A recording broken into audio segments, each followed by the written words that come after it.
Hello, my name is Tim from the Wasmer Company. I'm going to be very respectful of your time and try to keep this pre-recording down to less than 10 minutes. So we're going to run through a lot of information very fast, and I'm going to be straight to the point just to be able to give you an overview of strategic energy management. Now, I don't want you thinking, oh, there's another new program. I can't do it. I don't have enough time.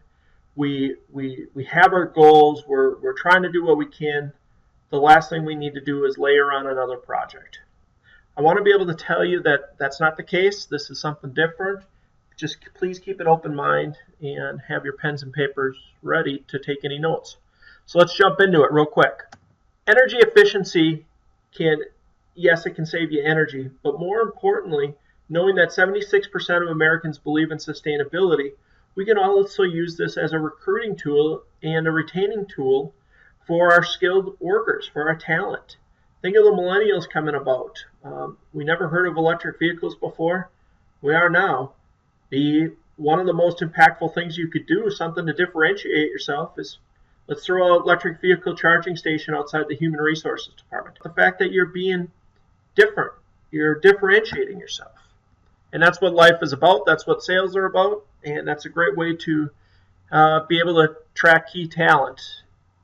We know that human resources has to put a sales hat on every time they're bringing people, especially in a tough market. You probably have a lot of other competition for your talent.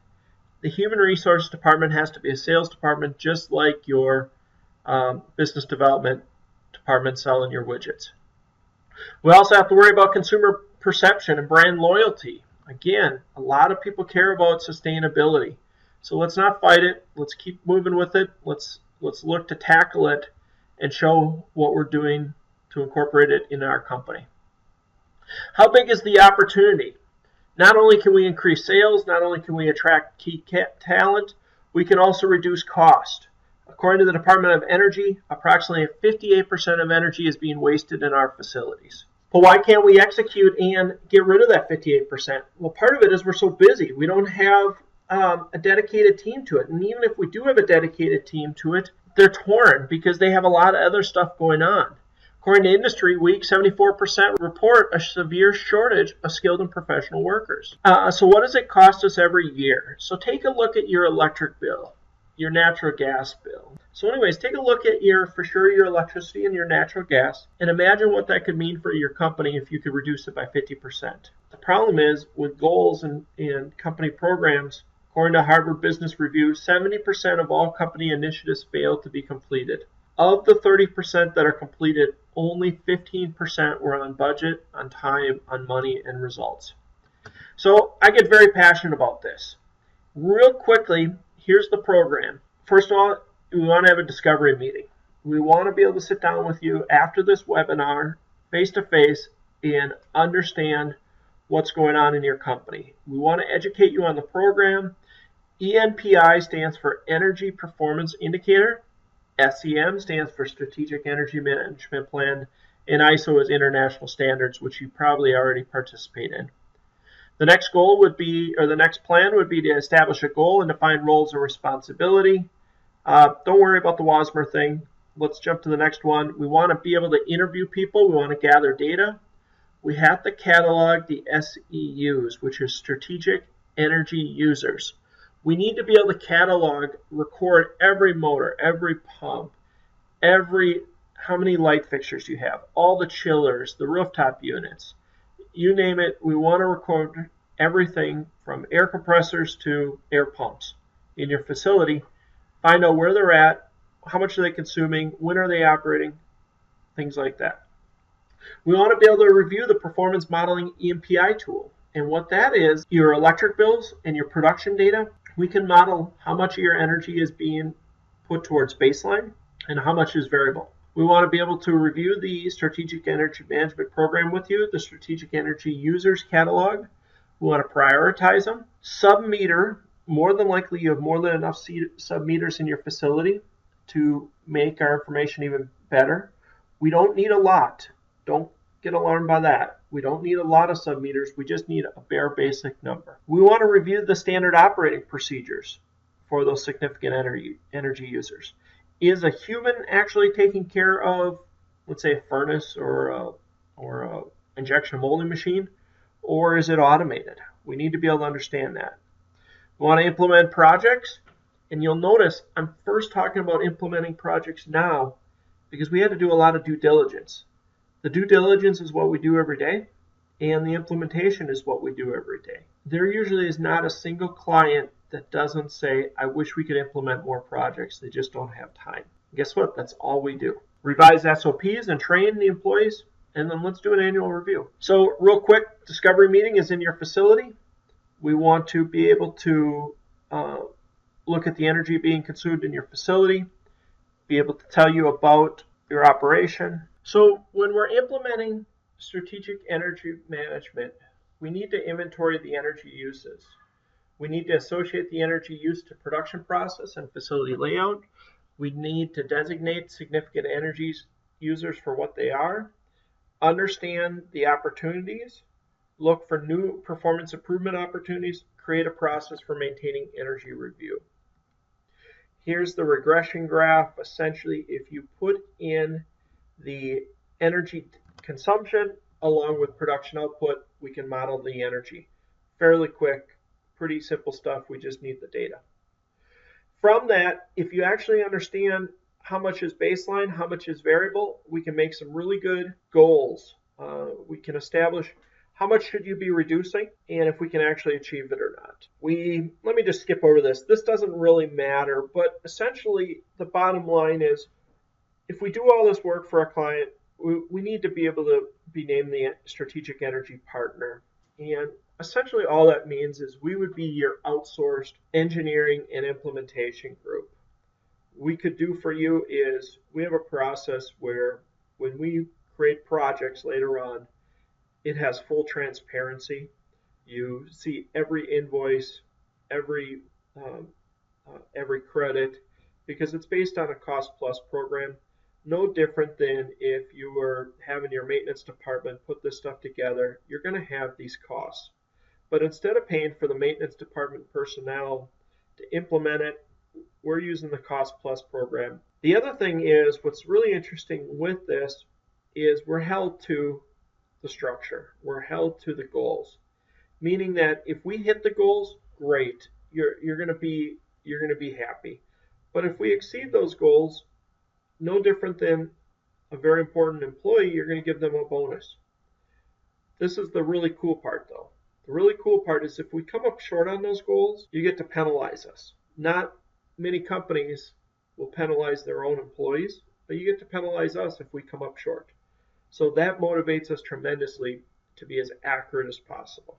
I want to give you this visual real quick here. Is a lot of times when we're talking with clients, they talk about a return on investment for these projects. And that's fine, but we need to talk with accounting to really verify that that return on investment requirement pertains to this program. There are not many programs that companies can do where the cost savings is so significant that the energy savings, the savings can make payments and clients can actually borrow money to get these projects implemented. The other thing is knowing that this energy efficiency helps human resources department, it helps your marketing department, your sales department. Maybe that 50% return on investment does not apply here as well. So for an example, if you look at the blue of trying to save $2 million a year and you have to do a 20% return on investment, you need to have a $10 million budget. If you still want to save $2 million a year, but you want a 50% return on investment, guess what? We can't do it. There's just not enough low-hanging fruit in a facility to be able to achieve that. To be able to figure out how to act and prioritize stuff, we need to interview a lot of people. We even go as far as asking to attend your new employee orientation. It is the one time and the only time a company usually gets to push its message out to the entire group is when they're first hired. And we want to make sure that our program aligns with the company's mission and message and unfiltered through years of experience in the corporation. We want to be able to present you our performance modeling, be able to present the 3 years production energy data, how it relates to each other, find out what is baseline, what is variable. And I keep talking about variable and baseline because it's really crucial. It's the only way to verify we can hit goals. Here's the EMPI tool digging a little deeper once we have more information. Having the regression graph, it is pure statistics, but boy, is it accurate. Once we have that and we've cataloged everything, we can present those findings to you and determine where our goals should be, how we're going to be able to achieve it. If we have to do any power monitoring, more than likely you have more than enough already, but sometimes we're not using all the features on the VFDs, for an example. And being a Rockwell automation integrator, we try to use more of the information you already have in your facility. Here's a review of the SEUs. Here's an example of it and how much we relate it all back to kilowatt hours, reviewing that information, reviewing the standard operating procedures for those SEUs. Sometimes we're finding out that equipment is being used inappropriately, so nothing has to be done differently other than to re-educate the employees operating it and rewrite those standard operating procedures. If you don't have standards, I'm going to highly encourage that is done during this process, during this stage, for us to write those standards so that moving forward, this SEM program does not live and die based on if we're involved or not. I want this thing to grow. I want this thing to mature and be sustainable for many years to come. We want to automate those SEUs. There are so many times, be it dust collectors, furnaces, hydraulic pumps, that are not integrated, they're not automated, and they're running for no reason. You'll notice here we have KPIs, and you probably have some of those KPIs, but we do some different things unique so that you know daily if you're going to meet those KPIs for the month or not. And that's through alarms and reporting via text, email, to let you know if things are out of parameters or not. So that one is very exciting. Here is where a lot of people get started with their energy reduction goals. And you'll notice this is step 11. This is not step 1. To do a really good job and prioritize and do these projects in order of is we need to have enough due diligence. At this point is when we can start implementing the projects, and the rest is really quick because we train the employees after the fact how to use it properly, revise those standard operating procedures, make sure that it's being operated correctly moving forward, and then let's do an annual review to make sure we're on track.